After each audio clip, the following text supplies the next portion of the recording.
Right, good morning, everybody, and today I'm delighted to be joined with my isolation inspiration calls by Will Phelan, Principal of Stamford Endowed Schools. Will, thank you very much for allowing me some time today to chat to you. No problem, no problem. Absolute delight. Lovely to see you.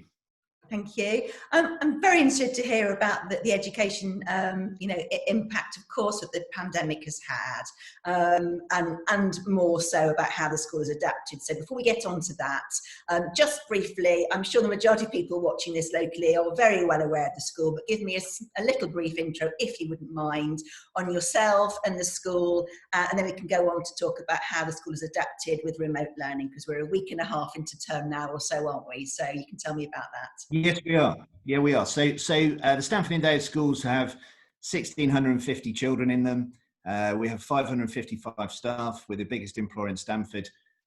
We have every age group. So we start at nursery and Stamford Junior School with 2-year-olds, and we go all the way through in a mixed environment in our junior school until the age of 11.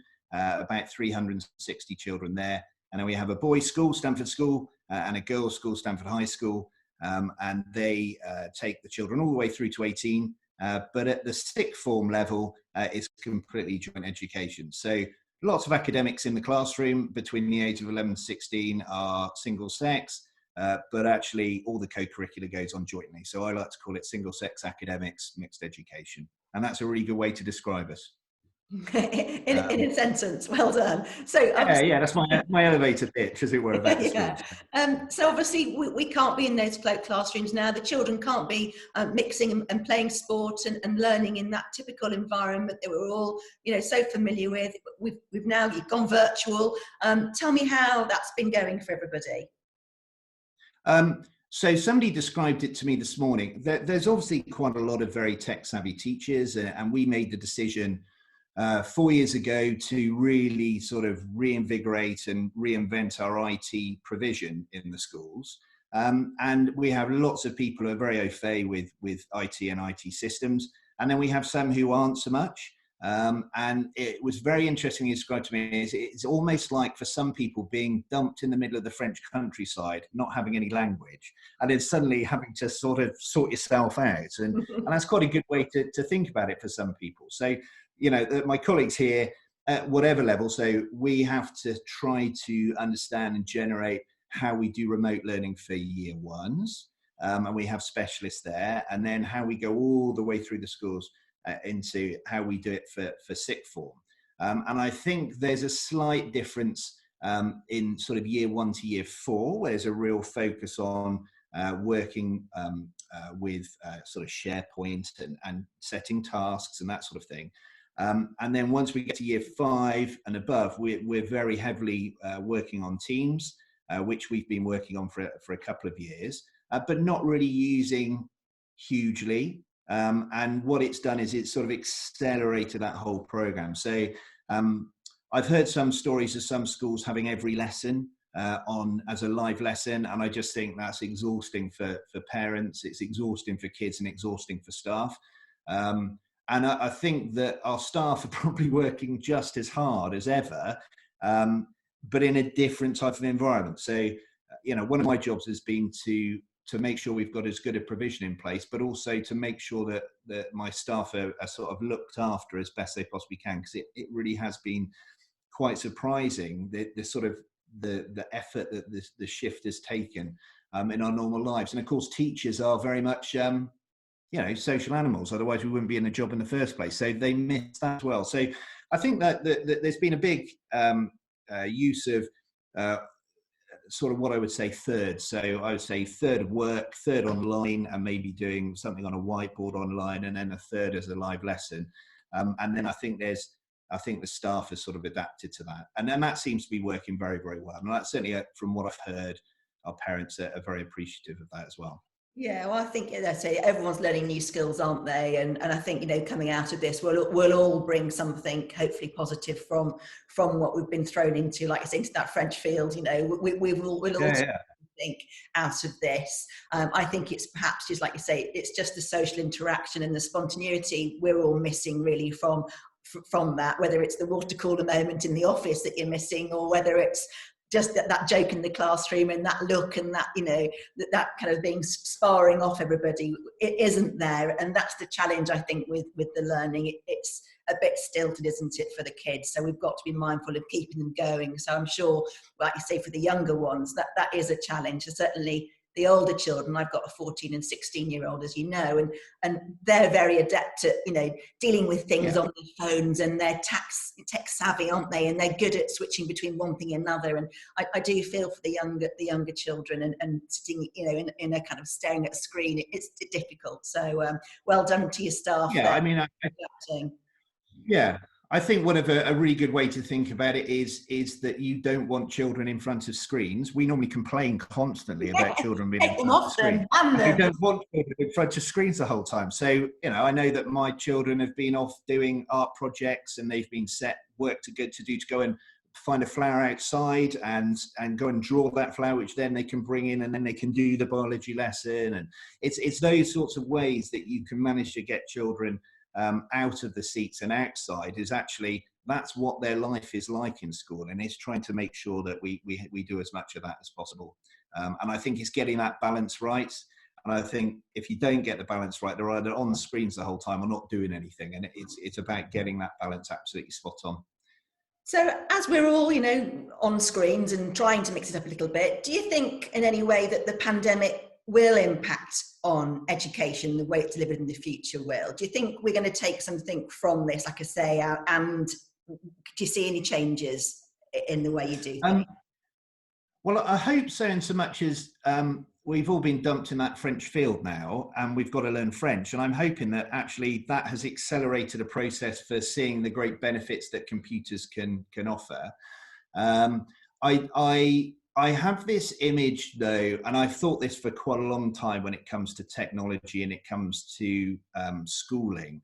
So I don't know if you know about the slow food movement in Sicily and in Italy. I don't know if you ever come across that, which is that you don't put lots of fertilizer on stuff, you grow things properly, you don't try and accelerate the process, you do everything, you nurture it, and because of that you then get a better product and you get a better taste and all that sort of thing. And I think actually, almost, I'm not going to call it a slow education move because that doesn't sound right, but making sure that educational process is nurtured and done properly rather than test and that sort of process. And I think what will happen is I think this will make everybody realize the value of human interaction in the classroom. And actually I can sort of see computers coming out of the classroom a little bit and more focus on human interaction. And then I can see an increasing amount of work done outside of the classroom at homework level, using, AI systems and that sort of thing, in order to inform the teacher in the classroom what that child does and doesn't understand. So I know that your kids will have done at some point in the past mathletics.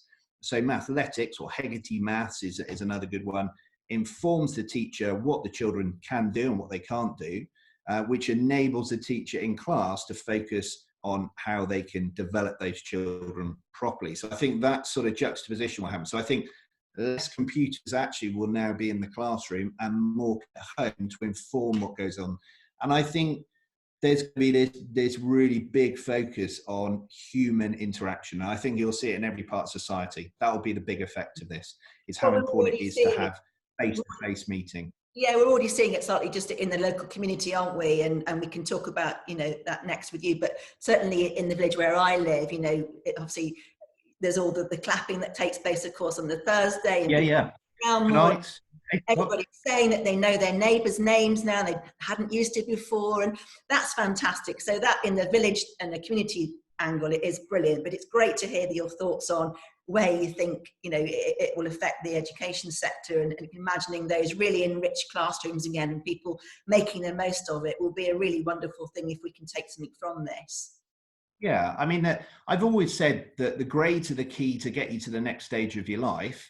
It's the human interaction, the co-curricular life, what happens to you as a person in a school, which is where the magic happens. And that is where the magic happens. And we all remember that from school, and we all remember what fired us up about certain subjects. And I just think that real focus on the humanity aspect of being in schools will be the really important thing that will come out of it. And I think we'll still do this. We'll still have lots of remote things that will happen in business, but I think a real focus on locality and humanity and person-to-person contact will be really important once we get to the end of this whole issue. So talking where we are at the moment, I know the school, and I've been watching and keeping an eye on avidly on your social media. The school's been really involved, hasn't it, in the production of PPE. I'd love to hear more about what you've been doing. Tell me what's been going on there, Will. Yeah, so we had a contact contacted the school saying we need some visors, or is there anything you can do to help us with personal protective equipment? So what Steve Newton, who's our amazing head of design and technology, picked up on this, designed a new face shield, which I think was in 3 parts, and then started production down in the design and technology. And we had a load of staff came in and started helping him. I think the headmaster of the school even went in and popped in and helped at various points in time. I think I supplied some alcohol at one point to keep them all going. So I think, but they then kept adapting their versions of it. So they started off with version 1, which was 3 pieces, and then they adapted that to version, I think, 3, which were pieces. And then they started exporting the CAD design that they'd come up with on the computer. They started exporting that to other independent schools. So we ended up producing, I think, about 12,500 of these masks. Wow. And then we also, 70 other, at last count, 70 other independent schools have also taken it on, this design, and have produced about 1,000, 1,500 each minimum. So the effect that Steve has had is actually, in a wider sense, probably producing around about 100,000 of these masks, these visors that go on either directly or indirectly. So that's been amazing, really. And they did that over the 3 weeks of the holidays. So they literally worked nose to tail there and did it over that period of time. So that's been a big focus for us. Yes, I think we made some scrubs out of the old duvet set in Brown House. I wouldn't touch those duvet sets because they're all the upper 6th boys. So but anyway, but I'm sure they're all fine. They were cleanly laundered and they went off. And I think, and then we've got lots and lots of individual sort of little stories. I think one of our young ladies was in the Stamford Mercury, Annabelle Wells, who left last summer, who's been producing paintings, and then she's been selling those paintings and giving that to the NHS as well. So there's lots of little stories, but yeah, the big headline has been all the work that Steve Newton, the head of design and technology, has done. And then he was on, I don't know, national news went nuts. He was on Channel 4 and Panorama, and he was on this, that, and the other. So no, it's been really cool. That's really cool. Inspiring. And so, from everybody that I know, my family, thank you to the school and for him, of course, their hard work. That's really something special and to be proud of again for the school. But being situated in the heart of Stamford, as of course you are, your presence is always very much felt with the pupils and students and staff walking around the town.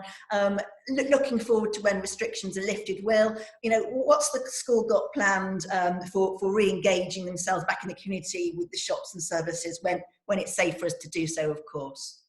Yeah, so one of the things I talk about a lot, and it's one of our key strategic objectives, is becoming Stamford. So that's got a couple of parts. One of those parts is to move the schools closer together, but maintain their individual identity. So get ourselves working more closely together.